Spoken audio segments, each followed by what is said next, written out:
Welcome back to Inside the Game, the Mina Cup, where we have real conversations with people who've helped shape the future of football. I'm delighted to welcome Scott Sellers, a man who's over 500 appearances across the Premier League, with a number of clubs, who's currently sporting director of Al Jazeera. Welcome, Scott. Thank you, Chris. Great to have you on. A man, as I mentioned, who've from a stellar playing career, progressed, obviously from into coaching, cut your teeth with the coaching, technical academy manager, then the technical director, then sporting directorship. First question really from my side is how did that, a fantastic playing career shape you when you started coaching? I think obviously been around football for 20 years, been around training sessions, great coaches, bad coaches, good players, bad players. I think it gives you an insight. But I think the one thing that I always decided that I'd seen top players come in as coaches, and within 4 or 5 weeks, the players had lost respect for them because they couldn't do the job as a coach. And for me, I very much worked out that being a player would give me some instant respect, I suppose. But if I couldn't back it up with knowing how to coach and teach, that I would fail. So I wanted to have to be lucky enough to be around that environment for so long. But I always wanted to take my coaching badges and to be around people that could teach me how to coach, and also take my time. I recognise that, and I mean, as a 60-year-old man, my coaching understanding now to when I retired from playing is like light years away. I was still, when I started coaching I was probably 36, 37, I was still playing from the side of the pitch, if that makes sense. And then over space and time, I learned how to teach. And I think they're two very different things. And I always say to people that are about to retire, the same thing. Go do your qualification. Don't just assume that you're going to be a great coach because you've been a great player. And I've played with many, many great players who could not tell you what they did on the pitch. It was purely instinctive, purely reactive, and they couldn't break it down. I remember working with a guy who played for England as a centre forward, and he said to me, I need to coach this session. And I said, what are you going to do? He said, I don't know. I said, well, so it's about near post runs. What would you do for near post runs as a striker? Well, I'd pull off his back and go to the front. Teach that then. That's teaching. You now need to transfer your knowledge in a different way so you can also show, but can you communicate as well? So for me, it's two different roles. Being a player and being a coach is totally different. In those early years when you were becoming that coach and you were learning how to teach players ultimately, who were the big influences on you at that time? Well, I mean, like I say, I was lucky in my playing career to play for some great coaches like, Kevin Keegan, Dalglish, Howard Wilkinson, who were all very different. So that gives you an insight. I was really lucky when I retired. My first job, proper job really, was I did under-9s at Sheffield United to do something, was under-18s. And I had two guys, two gentlemen, one called Ron Reid, who's the academy manager, and Kevin Fogg, who was the coach of the younger players. And they'd been FA coaches for a lot of years. And they just helped me massively to sort of, A, how to structure things, but B, I think, I always remember having a game and just looking at the ball. And they said to me, Ron said to me one day, what about the 1v1 at the back? I hadn't even noticed it because I was still looking at it like a player, looking at the ball and where the ball was going and maybe 10 yards around what was happening. And I probably learned to just step away a bit more and stop being a player. And I would say now as a coach, when I'm watching the game, because I'm not coaching so much, I'm probably watching off the ball, probably more than the ball. I'm always watching what could happen if we lose a ball rather than, are we going to score a goal, if it makes sense. Yeah, for sure. I mean, and on the flip side of that, I mean, there's obviously maybe a misconception, I think, in football at the lower level where people are coming into the game obviously we run the English FA coach education courses where they see the likes of Arsene Wenger and they see the likes of Mourinho that have not necessarily had the career that you've had, but have become fantastic coaches. There has to be some realisation as well, doesn't it, that these guys have also played at a good level. Mm-hmm. So, if you're coming into the game and you've not played at a great level, but you're coming early, what are the quite important things you think that young coaches need to pick up as soon as possible? Well, I mean, to go back to Jose and sort of Arsenal, obviously they've done their time and years in the qualifications and working hard. You know, you look at Mourinho's background with, you know, with Bobby Robson, with Van Gaal being these people around learning, and obviously we can be around these people all the time, but it's what you do with that time that's the most important. So for myself, I would, as a coach, use sessions that I would done as a player with Kevin Keegan, with Ray Arford, who worked with Ken Dalglish, with Howard Will, you know what I mean? So with my youth coaches at Leeds who are outstanding. So you pick all these things up. I think an advantage of being me is I know the journey, and I've been through the journey, and I've seen the ups and the downs, and probably I can relate to probably after obviously all these years, what it takes to get there. Yeah. And I think as an academy manager, director, I've always wanted a balance. I want good teachers who can teach in a really clear way and have that skill. But I also want people there who can go, well, that happened to me. Does that make sense? I'm a big advocate for maturation and looking at maturation of players. Why is that? Because it happened to me. You know, I went through being the 12-year-old that was fine, 13, 14, 15, really difficult. Why? Because I didn't grow. Yeah. And then all of a sudden, 16, I start to grow and my body starts to become more athletic. And then 17, I'm playing for Leeds first team. But if you look at me at 12, 13, 14, you're probably not going to say he's going to be a professional footballer. So I think that also gives me an insight into the difficulties that I think people who haven't been through that journey, I see now is he's not going to be big enough. I hear it all the time across all the academies I've been in. And I just say, listen, how good is he technically? Oh, he's really good. Is he intelligent? Yeah, really intelligent. So what's he not got? Physicality. Will that come? Will he become a man eventually? Yeah. So why are you making a decision now? So I think my career's given me probably deeper insights, but also because I've wanted to reflect in my career going through that, what were the key moments in my career? And I mean, on that point, you know, when you started out at Man City, you worked with the likes of Phil Foden, didn't you? Cole Palmer and players that have incredible ability. But, you know, in Foden's case, obviously, has always been at that you know, kind of size. What did you see within them that where they went through some challenging times, did they, as young players? Yeah, I mean, I'll be honest, the majority of the players that I've seen make it to a really successful level have been late maturers. Right. So if I go from my first job at Sheffield United under 18s coach, I had Kyle Walker. Kyle Walker at 15 was 5'3" and was a centre forward. So if you're talking about what's my plan, people talk about now, what's my plan? I would say, well, go and ask Kyle Walker what his plan was at 15 when he's worried about getting released. Yeah. You know, so I had that situation. Matty Loughton, who went to play for Burnley, I think lives in Dubai now, Matty got released from Leeds at 14 because he wasn't strong enough. You know, was probably one of the most aggressive players I'd ever seen. So, but what did Matty need? Good footballer, great attitude, needed time. Then you go to, like you say, Phil and Cole were tiny. You know, at 12, 13, both really small.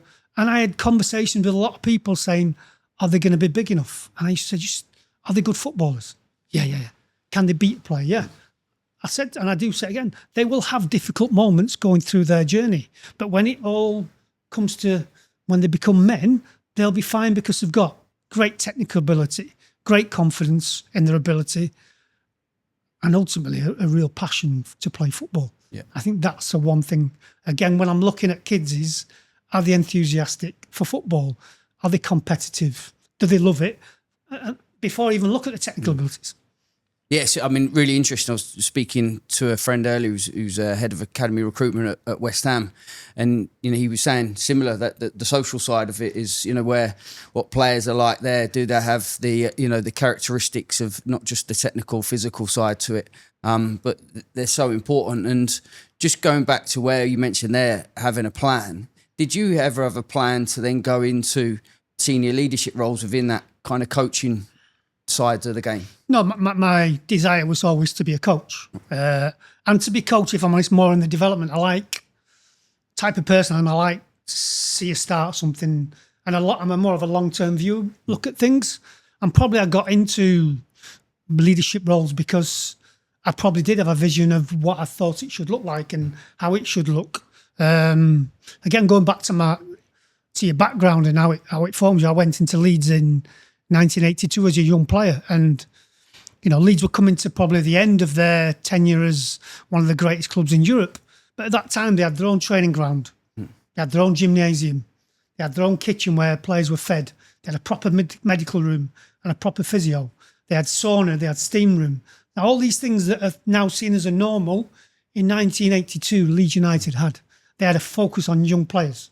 You know, in my digs, there was 4 players. There's myself, Dennis Irwin, John Sheridan, and Tommy Wright. All 4 of us played Premier League football. Dennis and John lucky enough to play in World Cups and win things. So, you know, all 4. So I was brought up into an academy that was all about developing young players. Don Revy's era was all about buying young players cheap and bringing them through and having strong teams. So that, again, has a sort of influence on how you're thinking in terms of what do I think is important. You have to have a long-term strategy in your football club of what it looks like. But in the short term, you have to make sure you get the big decisions on the short term right as well. And when you went from being the coach and to the academy manager and to the technical director side, the administrative part of the roles, did you embrace that? Was it something that you needed to learn? How easy or hard was it? I was quite clear. I said I would do the academy director's job at Wolves if you give me a head of administration. Right. So I wanted to focus on my skills, what I'm good at, which is football. I don't want to spend my time talking about transport and taxis for young players. That's somebody else's expertise. You do that, and I will focus on the football. Obviously, we'll communicate daily what's going on, any help you need. But I need to work in the area that I'm passionate about, and I think hopefully I've got some expertise in. And so I think it's 2 very separate roles. Yeah, and you know, and at Wolves in my time there, we, you know, even when I went to technical director, we split the academy into 2 roles: head of football, head of administration operations, because I think that, again, it's a skill set that's very. I can have the best coaches in the world, the best players. If I can't get them there on time, or the buses don't turn up, we're not a very good academy. So we have to be good in all areas of the academy. And was that seen? Was everyone doing that? Was that something you knew that was coming? No, it was something I wanted to do. Something that I felt that, again, I just wanted to try and focus my time on what I felt my expertise was. Yeah. And I mean, it's obvious to me, obviously speaking to you and having spoken to you before, is that the long-term view rather than the short-term. Was it important for you, you know, when you went into clubs that you were working for people that had that long-term view? Yeah, I think if you're in academy football, you can and you should have a long-term view. So, but it all goes down to however you put your identity, your philosophy, your DNA. You've got to decide on what that is and how it looks. And then you've obviously got to fit your coaching, your recruitment, your physiotherapy, your sports science. Everything should link towards that objective. And that's what I always try to do. Make it very clear and make it all connect. Every football training session for me should be about the coach, but it's also about what's the sports scientist want to get out of it, what's the medical team want to get out of it. So you've got to work together to make sure that you're all hitting the objectives, which is to the ultimate goal of it, which is getting players through. And again, every player is at different. When you're working with children, they're all at different stages. Yeah. And you've got some that are really excelling, but it might be because they're physically advanced. You've got some that are holding back. Do you know what I mean? So you've got to try and pitch everything to the group as a whole. But also what I always try to do is focus on who are these elite talents with a chance to come through. And before we move into coming over to the UAE, and in terms of obviously academy football in England, where you're obviously very well versed, the EPPP, I mean, it's been a positive thing, hasn't it? Where do you think that maybe it's maybe affected the game in terms of youth development, or has it just been purely positive? I think majority of it is positive. I think more coaching hours, which was when I first came into academy football after I retired. I remember going to Sheffield United, speaking to some of the coaches, and they're saying, "Yeah, you know, the boys can't play for the school." I'm going, "Why can't they play for the school?"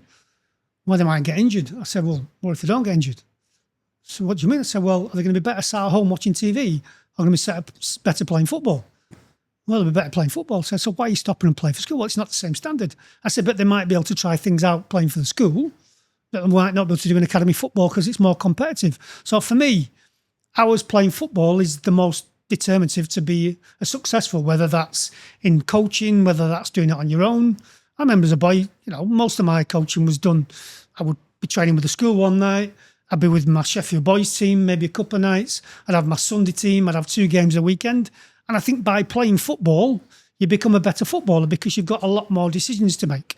So I think that bringing more coaching hours, the support of things like analysis, it's been really helpful. Sports science, I see young players now that are physically very, whether they're young, maturing, or they're in good condition and they understand. And probably the players are a lot more professional in their attitude now. Yeah. And I don't think that's because they're told you have to be professional, because they just sort of come into training and they move around to the different parts of their day they've got to do. And it all goes back to that's all they know, if that makes sense. Yeah. That's all they know, so they don't know any different, so they get on with it. So I think probably the area I think English football has to be careful is it competitive enough? Would be my concern. So do they have enough competitive spikes? I think real learning as a young player comes in competition. Yeah. And I think, but it's a balance. Yeah. Because if it's all the time, and then it's how does that competition transfer to the coach? So I want my players to be really competitive, because if they're not competitive, they can't be a pro. Because when you walk in that change room, it's about one thing. It's about winning. So you haven't got that edge to you. And I sometimes think that some of these boys, could they learn more through competition rather than just being taught? And I think sometimes it feels like a free hit in the game. Well, if you get a beat, don't we? It's all about development. It is about development. It's about getting good players, coaching them well. But I think we've got to find the right moments to make it competitive for them to learn. And on that note, in terms of the Mina Cup and obviously the number of tournaments around the world, like how important is that? You're talking about obviously the competition, and that's when it goes into, right, we're developing players, but ultimately we need to win these competitions because it's great for the players and it's obviously great for the club. Can you think of anything in your time, whether it be a player or as a coach or, technical director, academy manager, where you've gone and you've seen a player do something and that's been the making of them by playing in a tournament? Yeah, I think, like it says, I think sometimes I see tournaments, like I say, as a spike in their development because it's a lot of pressure over a short period of time, and I think there's a lot of learning to be done. It's also good for the coaches. Do you know what I mean? So I think people underestimate the value for the coaches. So there's probably a couple. I remember when I first went into Man City, they didn't do tournaments, and we'd done them at Sheffield United and gone to Spain and seen the real benefits of it, playing Real Madrid, Valencia, just really gauging yourself at where we're at. And I think that's really important, that you understand. I saw it last year here when Barcelona came and our 15s, Jazeera 5th. And I think for a young player to go, wow, I think I'm a good player, but wow, I've got a bit to go, I think it's really, really important. But I remember City went to Holland, played an 11-a-side tournament at under 12s, never played 11-a-side before, and it was Phil Foden's group. They were a really talented group, but never played 11-a-side. And the first day they played and they got beat every game. And then I spoke to the coach after, how'd it go? Yeah. No, they had to play really well, but obviously we don't understand the pitch sizes. No problem, don't worry about it. What you do tonight, we're going to second temp in bowling, we're going to have a bit of social, and we'll go and have a go tomorrow and see how it goes. And then they went the next day, and in one day they won every game. Because just the learning that came of playing in a different situation and a different circumstance and competition, which they weren't used to, the competition bit, I think was very clear for them. And then at the other end, at the top end of it, I remember when I was at Wolves, I was 21's coach, and we played Accrington in the tournament where they play against men's team. And we had 2 or 3 good players, but Morgan Gibbs-White played at 16. And Morgan was the best player on the pitch by a mile. So that was a gauge for me to say, okay, 16. But we know he's a really good player. Today, playing against men, we know he's ready to take the next step. So you're always looking at little gauges along that way that gives you that really clear insight to where a player is at that moment. And in that sense, and you kind of setting in terms of parents now go into, it's like where you deal with parents a lot in the roles you've been in before, and obviously you've got a lot of aspiring players over here. Is how do you set the kind of where do they need to be looking? Why in too much pressure on players, or how can they support their young? Well, I think children? You have to be very clear. In for all the meetings with the new players that came in every year, the first bit of the presentation was 1% will make it as a football out of the whole academy. So you have to be clear on why those players are here, but you will learn how to work with other people. You will understand competition. You will understand disappointment. you'll understand success, you'll probably gain some resilience out of it, but you'll travel the world.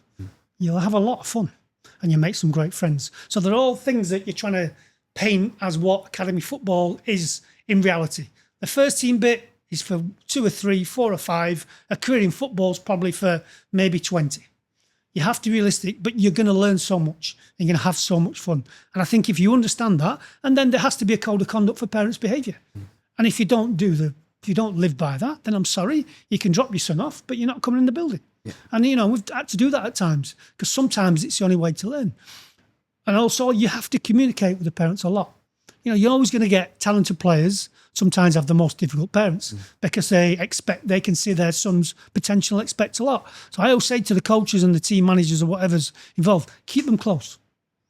Because if you don't, they'll fill that void with whatever they want it to be. And generally it'll be a load of bile and venomous, you know what I mean? So communicate. He's doing well. Don't worry about him.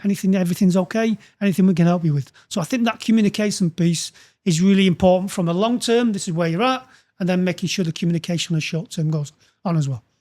And now going back into your role now, and if even from the technical director's role, if you're going into a new club, like how do you even begin to start? Is there what's the process? What's your kind of 90 days of things that you're looking at?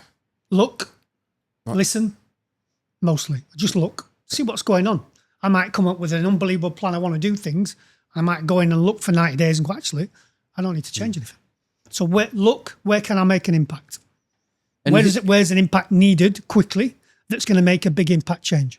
And that's what I always try and do. Have I got good people? Yeah. So I think I'm a person developer. So I develop staff.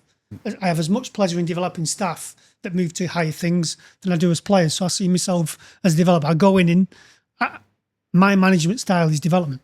So I would go in, look, who's really good? Again, with the players, I'm looking at, is he enthusiastic? Does he love being here? Is he clocker on, clocker off? Is he in at 9, leaves at 4:30 every day? Do you know what I mean? So who's the passionate people as well? And I will lock onto them the same way as lock on players and try and develop them. And how do you spend your time between, obviously there's a huge amount of responsibility there, isn't there?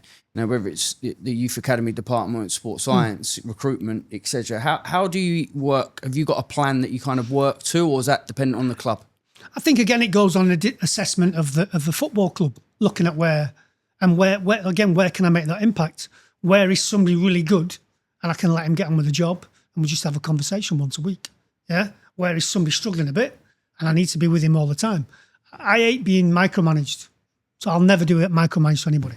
So I always say to people, my management style is, anytime you need me, I'm here, but I will not stand on your shoulder. If you've got a problem, come and see me. If I think I've got a problem or you've got a problem, we'll have a conversation. We'll try and sort it out. So I think for me, it's the best teams I ever played for, the best departments working in from a coaching or development point of view. It's always about people.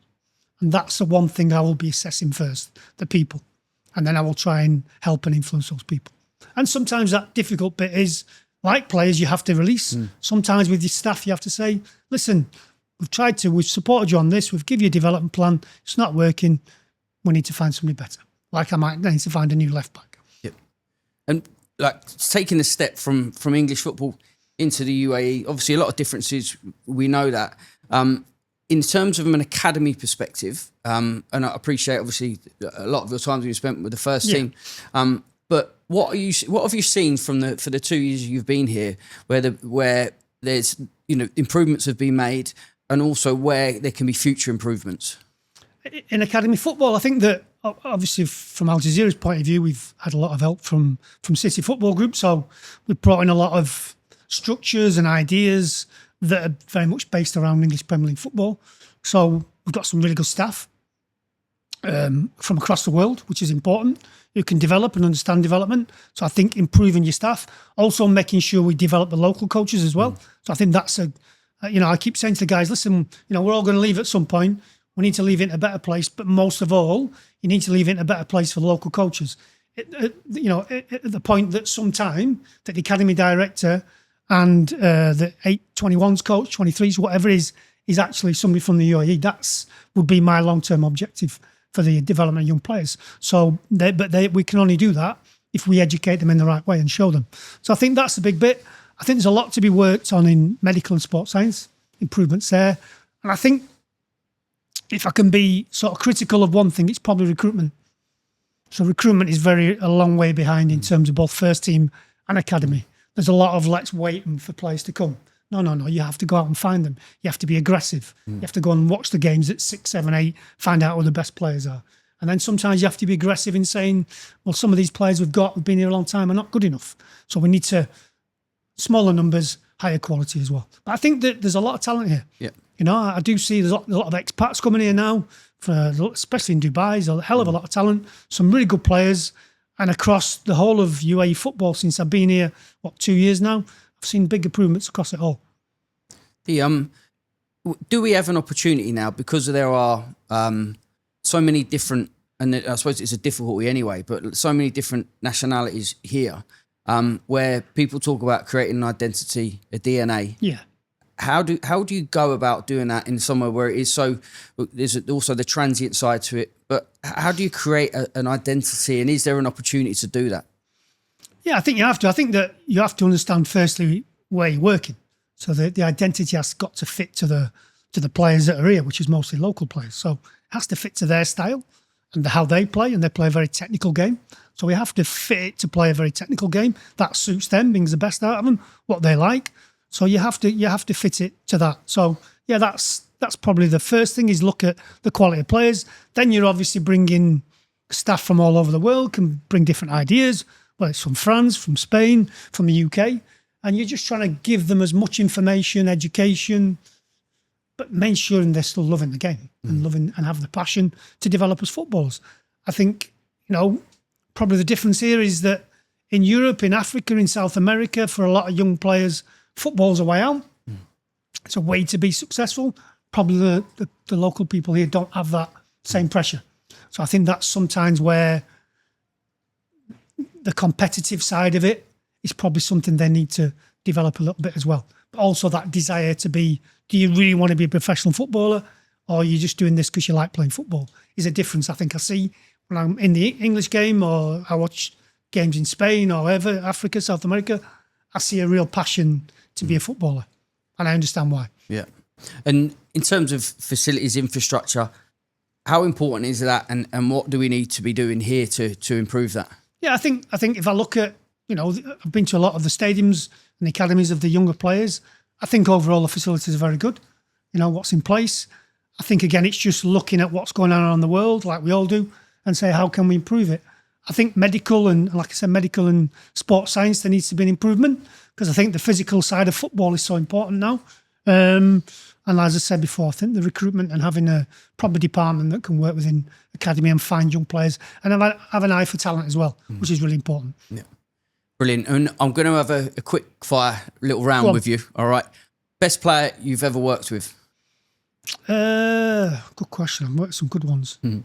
In terms of played or coached? Coached. It would have to be between Phil and Cole, I think. But then Morgan Gibbs-White, top Kyle. So you talk about best defender, Kyle Walker by a mile. Attacking players, they've got 3 number 10s there. Yeah. Foden, Gibbs-White and Palmer. So maybe I've got an eye for seeing a number 10. They would be probably the top 4. And then I also worked with Harry Maguire at Sheffield United as well as a young player. So yeah, it's very difficult. But I would say, yeah, those 3 would be the ones that excited me the most and probably enjoyed. And probably I said the least 2, if that makes sense. Yeah. I used to say to the coaches at City, don't coach Phil. He said to me, why? He said, well, he knows more about football than me and you now. Just leave him alone. Then how about best coach you've worked with, but not as a player, as a coach or a technical director? I really enjoyed working with Nuno Santos. I thought was a great coach. Had a really clear way of playing, really explained it well, and was really consistent in his work. And I think ultimately the players had no excuses. Yeah. And I think once we all understand what we're doing, and we're good at it, and we've got the players that fit that profile, you can gain massive momentum. I think I really enjoyed working with him. toughest decision you've ever had to make? As a player or a coach? As a coach? I'm not sure though. I think the toughest ones are always when you're letting players go. So I've had to let players go, especially under 21s coach at Wolves, who are great kids, but some of them, it might be just what they need because they'll have a career in football. So the 21s group I had, probably about 50% of them 60% of them became footballers, became league footballers, which is great to see. So, and some of them you're letting them go because you need them to take the next step. So that's always tough. And, letting people go from any football club's tough. What trait you need to have to make it to the top level? Competitive. As I said before, you've got to be competitive. and then you've got to be enthusiastic. And if you look at it realistically, you've got to go and do the same job for 20 years. Yeah. Yeah? You're coming in every day doing the same thing. If you don't love it, you're not enthusiastic, passionate about it, then it's going to be difficult for you. So I think that, and then them young players making that jump from the 21's dressing room, 23s to the first team, can I trust you? Can I trust you to go into that dressing room and behave in the right way? Be humble, have good standards of work. They're key things for me as well at the last part of academy football that I was always judging players on. I always saw being a 21's coach was like a finishing school. I had to make sure they had everything before they went, because if they don't, first team players will kill them. It's competitive. If they're not competitive, they're not humble, the first team players will they'll spit them out, send them back. Yeah. Do you know what I mean? How much can you think you can improve that as a coach? Can you improve that competitiveness, or is it just something that they've got but they haven't got? I think it's very difficult to make somebody competitive. I always say to players, I always prefer to say players, can you be less aggressive? Can you run around less rather than can you be more aggressive? Can you run around more? Generally means I've got a problem. Yeah. You know what I mean? So generally you're always pulling things back. Top players want to win. Whether it's football, you'll see them playing table tennis, Scrabble, PlayStation, they'll want to win. It's in their nature to be winners, and you have to have it if you're going to be a top player. I've not met many who are not competitive. And what advice would you give to any young player maybe watching this show, plays in the Mina Cup, if they want to become a professional footballer? Just a snippet, what they need to do?